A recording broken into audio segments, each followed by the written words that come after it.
I mean, it's not, we're making it seem like it's sunshine and rainbows, but a big part of the process is facing challenges, right?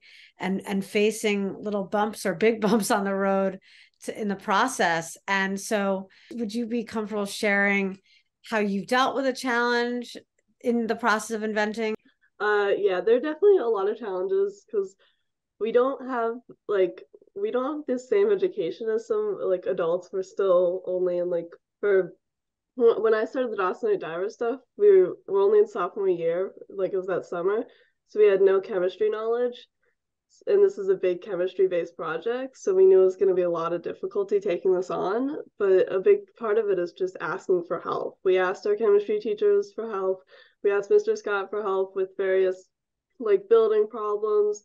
It's just really like make sure to using like your resources and anybody who's willing to help, because all the teachers at our school want us to help, want to help, want us to succeed. So I think that's a main part of it, how we definitely got over a lot of those challenges.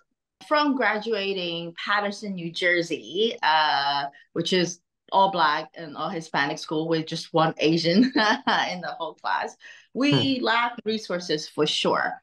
And what Riley said is perfect. Ask for help. And I really think a lot of these journeys to have these challenges is what the fun part about inventing, to have this limitation. Uh, you have to find creative solution to that. And you'd be surprised how many people in different companies, like your community, would willing to talk to you. So if you want to learn more about, like police, go to police station, firemen, doctors, nurses, find your channel. I have noticed because during COVID, we've been online so much that students tend to become quieter. I think this is a nice social push to go, you know what, you don't know that solution, ask somebody. You have to communicate with people. You have to engage in some empathy and start to understand what other people are going through in order to truly create something that helps them and doesn't harm them. It's always help and not harm. And part of the challenge for anyone that's involved in inventing, I always say to the kids in the shop, they get frustrated with things that don't work. And I always say that, 90% of the time, the stuff we're working on doesn't work.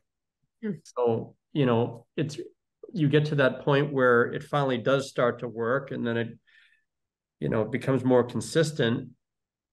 Eventually you solve the problem, and then you're done with that and you move on to the next one. And it's just this constant cycle of identifying problems and solving them. And the truth is that if you can learn how to do that, that skill set can transfer to anything you engage in. You don't have to become, you know, an engineer. You don't have to become I never went to school for engineering. I was a business teacher when I started. I taught Microsoft Office and started building underwater robots, and people were like, wow, do more of that. But